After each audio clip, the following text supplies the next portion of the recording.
Hey everyone. So, can we talk about Edge of Tomorrow? And can I say the movie was amazing? I loved it. And I wasn't surprised that I loved it, honestly. See, a lot of people were very skeptical, I guess, about this movie. Most of the people I talked to in my circle of film geeks were saying they weren't 100% sure on it. They said it could go either way. It could go good or bad. To me, when I was going into the theater, I knew it was going to go great. I was like, this movie's going to be awesome. And it was. Um, just so everyone knows, this won't be spoiler free. I'm going to talk about anything and everything, guys. That's just how I do these reviews. I'm sorry. So, the best way I can describe this movie is Groundhog's Day meets the D-Day scene from Saving Private Ryan, where basically you have this great action scene, like the D-Day scene, where people land on a beach and they're just getting slaughtered as they slowly try to push their way up, just like real D-Day. And then the Groundhog's Day element, where Tom Cruise can relive the day over and over and over and over again, and the only way he does it this time is if he dies. If he dies, he resets back to a specific point and stays at that point. Now, what am I saying? Um, the story in the movie is that there's these aliens which take over Earth and well, not take over Earth, but they're trying to take over Earth, and they're just slaughtering us. Like we can't find ways to beat them. Every time they just, it's like they know what we're coming, and that's the fact that they have the power to reset the day, and basically that just means that every time they start losing, they figure out how they're losing, they figure out how to fix it, reset the day, go back to battle, so on and so forth.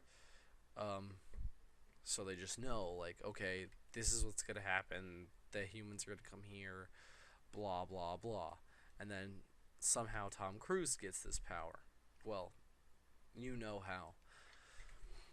What I liked about this movie was that in the beginning, Tom Cruise is a wimp. He doesn't start off as, your typical Tom Cruise badass. He's just he's a worm, I guess you could say. He was going to the front, but he was in the military, but he wasn't in a combat position. He was a military reporter, and he was going to the front to because he was ordered to be in like a film documentary. Um, but he tried to blackmail his superior because he was like, "I don't go to the front. That's not what I do." And he's like, "Oh, really?" He's like, "All right." So then what his superior does is he throws him on this military base. With like recruitment papers under a new name, and it says specifically that he tries to impersonate like this officer, the officer that is himself, and blah blah blah. So no one believes his story because they all think that he's just a deserter, and so that's why he can't get out. And then basically the first day he ends up in combat. There's one specific of the aliens that is able to reset the day. Um, and once that alien dies, that's when the day resets to whatever point in time. I don't. That wasn't really explained. It was just I guess just a random point. But Tom Cruise gets that power because he kills the alien and its blood gets into Tom Cruise's blood, and so instead of that alien being the one to reset the day, Tom Cruise gets that power, and so then he wakes up and he slowly learns that every time he dies, um, he can reset the day. If you've seen the movie, you know what I'm talking about. I'll move past the simple explanations. So, anyways, one thing about this movie was the aliens themselves I didn't find that cool. Now, they weren't terrible. I wasn't like, this is the stupidest alien ever. I mean, there are a lot worse things. I just didn't think they were super badass. They were like like robot octopuses, I guess. I mean, that's kind of a bad description for them, but all they were just like tentacles that they made hands with by just like if you imagine like each of the tentacle being like a finger, and then they just wrap it together to be a hand. But they weren't that badass, honestly. Like, they just weren't to me. What was badass though was the suits that humans had, the super soldier suits. They were really fucking cool. I thought they were awesome. Oh, and just for any of you Tom Cruise fans out there, yes, he does run in this film, and yes, he does have that smile in this film. It's his signature, guys.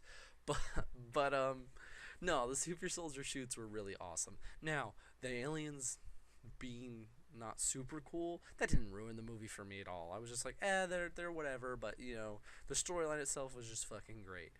Tom Cruise acting, fucking great. Uh, the lead actress, who's I don't know her name. I've said it before, guys. I'm terrible with names. She was really cool in the movie too. Her part was that she used to have the power, but she lost it, and so she kind of trains Tom Cruise. But um, he just trains Tom Cruise. There's nothing more to it than that. As they fight evil together. The movie's really good in the beginning and in the middle. It slows down closer to the end, but not bad. It wasn't like it ruined it. It just was. Eventually, they did move away from the D-Day scene. It wasn't a problem. It was still a great movie. I'm just saying, it did slow down a bit, but not slow enough where I'm like, oh, fucking, when's this movie gonna end? I'm bored. No, it was still great. Still loved it. I mean, it was just a great action film. The storyline was pretty decent. It wasn't terrible. I mean, it was more than just not terrible. It was pretty good. Um, it was a new concept, at least one I've never really seen before. Tom Cruise, great for the action role. The super soldier suits were unique and amazing. My one main problem with the movie was that okay, the super soldier suits, they have guns on them, but they're just normal guns. They're just different versions of the Scar rifle. Mainly, I guess the one I saw was the Scar H. Now, with the super soldier suit being it like a robotic thing, they would fire it like from their arms, so they'd just shoot it like that, which is fine. I didn't have a problem with that. Later on in the movie, Tom Cruise takes the gun off of his thing.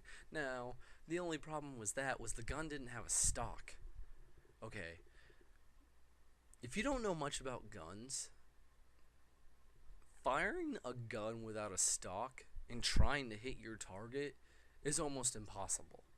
The whole reason of a stock in a gun, which what the stock is the stock is the part of the gun that you put onto your shoulder. I'm not gonna get into gun technicalities, but anyways, you use it so that when you shoot the gun and the recoil, which is the force that blows back the gun, hits what it's supposed to do is it's supposed to go into the stock. The stock hits your shoulder, so you can stop it to keep your accuracy, to keep whatever you're aiming at, so you can stay aiming at that. Without your stock, though, you can't control the force of your gun, at least not that well. So, in the movie, Tom Cruise is just holding the Scar H, which, a Scar H is it uses higher caliber bullets than a normal, like, M4. So it shoots an even stronger round, which means even stronger recoil. And firing it without a stock, well, in the movie, he's just firing it straight when he should, like, first automatic burst just fly up in the air. That was my one complaint. It wasn't enough to, like, ruin the movie. I just, like, laughed at it. I turned to my friend and I'm like, look at him, he's firing the gun without a stock. Like, that would never be right. It wasn't like, oh, fucking ruin the movie. I'm just saying, it pulled me out of it a little bit, but not in a bad way. For me, it was more like a comedic error. But, all in all, the movie was great. I'm glad I saw it in theaters. I think everyone should see it in theaters, especially if you're just a Tom Cruise action fan. Even if you're not a Tom Cruise action fan, it's a good sci-fi movie. So if you like that shit, go see it. Edge of Tomorrow, guys. Great movie. Go see it. That's been my review. I got nothing much to say to that else than it was good. See you guys the next time. King out.